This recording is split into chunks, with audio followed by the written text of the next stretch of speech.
বৈষম্য বিরোধী ছাত্র আন্দোলনের কেন্দ্রীয় এক নেতার বিরুদ্ধে যখন চাঁদাবাজির অভিযোগে সারা দেশে তীব্র সমালোচনা শুরু হয়, তখন সংগঠনটি দেশের সব শাখা কমিটি বাতিলের সিদ্ধান্ত নেয়। তবে বৈষম্য বিরোধী ছাত্র আন্দোলনের সারা দেশে কমিটি বাতিলের এই সিদ্ধান্ত নিয়ে এবার মুখ খুলেছেন মিডিয়া ব্যক্তিত্ব ডাক্তার আব্দুন নূর তুষার। ফেসবুকে নিজের ভেরিফাইড অ্যাকাউন্টে এ নিয়ে কড়া ভাষায় মন্তব্য করেছেন তিনি। ফেসবুক পোস্টে আব্দুন নূর তুষার লিখেছেন, ধরা পড়ল কেন্দ্রীয় সদস্য, অথচ বাতিল হলো সারা দেশের কমিটি।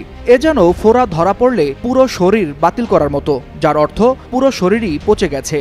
তিনি আরও ব্যঙ্গ করে লিখেছেন, এতদিন যারা চাঁদাবাজি করেছে সেই টাকা ফেরত দিতে হবে। ভুক্তভোগীরা যেন প্রমাণসহ আবেদন করতে পারেন। সেজন্য চাঁদা ফেরত সংস্কার কমিশন গঠনের পরামর্শও দেন তিনি। ব্যঙ্গাত্মকভাবে প্রস্তাব করেন সেখানে ধলা ফারুক বা কালা ফরিদ টাইপের কাউকে বিদেশ থেকে এনে প্রতিনিধি করা হোক।